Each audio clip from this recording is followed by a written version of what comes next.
बाजपुर में पूर्व कैबिनेट मंत्री एवं गदरपुर के विधायक अरविंद पांडे ने दीप प्रज्वलित कर एवं फीता काटकर रामलीला मंचन का शुभारंभ किया।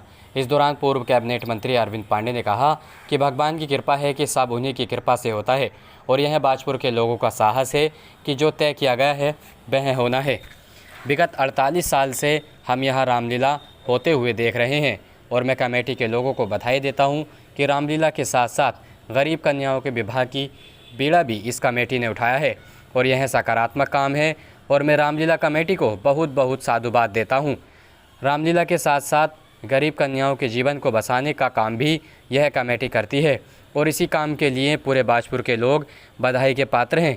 इस दौरान पूर्व कैबिनेट मंत्री अरविंद पांडे की आने की चर्चा होते ही ग्रामीणों में आक्रोश देखने को मिला, जिस दौरान ग्रामीणों ने कहा कि जब भी रामलीला मंचन का शुभारंभ किया जाता है तो क्या कोई और मंत्री नहीं है, क्या हर बार सिर्फ अरविंद पांडे जी ही आमंत्रित किया जाता है।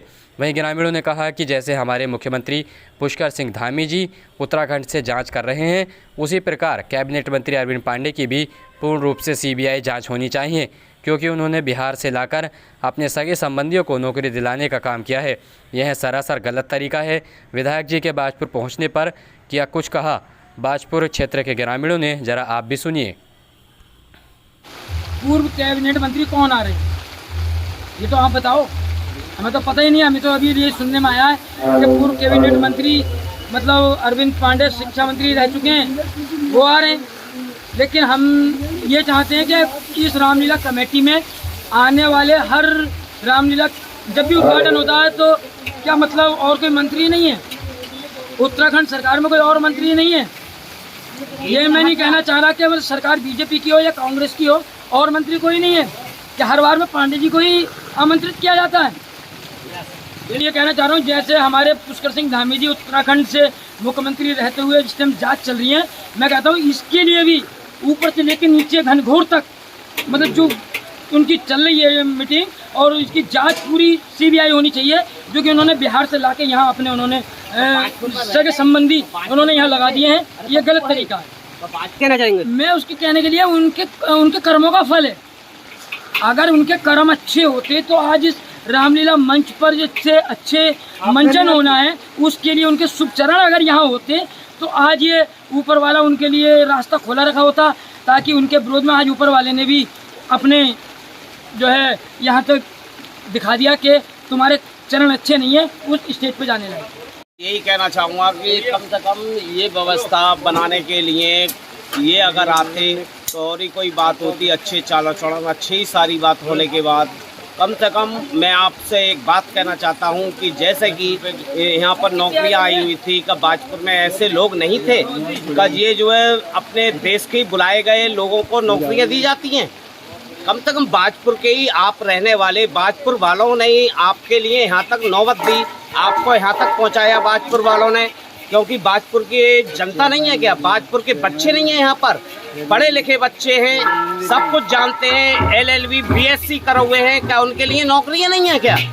मैं तो सिर्फ इतना कहना चाहता हूँ कि जहाँ तक बाजपुर की जनता ने आपको यहाँ तक पहुँचाया है, इसी कायदे के अनुसार इसी जितने भी बेचारे गरीब से गरीब हैं, उनके बच्चे पढ़े लिखे हैं, कम से कम उन्हें तो इतनी अनुमति होनी चाहिए बच्चों के लिए कि वो आपको क्यों बनाया गया, का हमारे भविष्य में आने के लिए हमारे बच्चा कोई जो है नौकरी पे लगेगा, कोई भी कुछ करेगा, लेकिन ऐसा कुछ नहीं है, सब अपने अपने करते हैं। जैसे कि पांडे जी ने अपने सबको 25-25 लाख रुपए लेके नौकरियां लगवाई थी, पांडे जी ने 25-25 लाख रुपए लेकर नौकरियां लगवाई, सब बाहर के हैं, कोई यहाँ का बाजपुर का कोई नहीं है, उत्तराखंड का कोई नहीं है, सब बाहर के ही आए हुए हैं। कहना चाहता हूँ इसको लेकर यही है साहब, ऊपर वाले की मर्जी है साहब, जैसा बारिश हो रही है जैसे ही करनी वैसी बननी होती है साहब। मैं तो साहब कहना चाहता हूँ जी, इसलिए नाखुश हो रही है क्योंकि बाजपुर की जनता ने जो कुछ बना दिया पांडे जी को, आज तक किसी ने नहीं बनाया।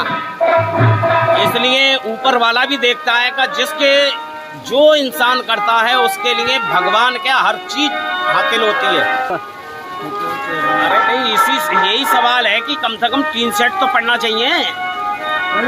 3 सेट आप लोग इन्होंने डलवाया नहीं, क्योंकि ये रामलीला सबकी है, पूरे बाजपुर की जनता की है, हर जनता आती है, छोटे बड़े बच्चे सभी आते हैं।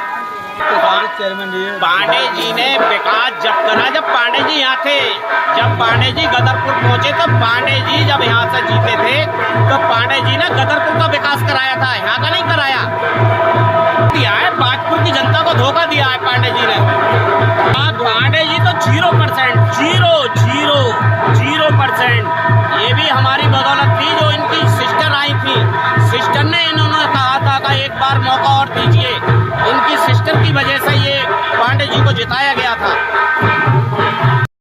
भगवान की कृपा है, सब उसकी कृपा पे होता है और ये भाजपा के लोगों का साहस है कि जो तय किया वो होना है।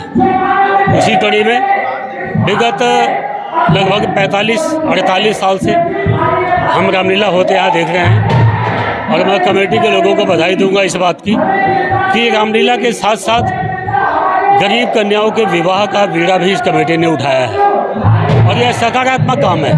मैं कमेटी को बहुत बहुत साधुवाद देता हूँ कि लीला के साथ साथ गरीब कन्याओं के जीवन को बचाने का काम भी यह कमेटी करती है और इस काम के लिए पूरे भाजपा के लोग बधाई के पात्र हैं, जो पूरी तराई में एक नई सीख देने का काम इन्होंने किया है।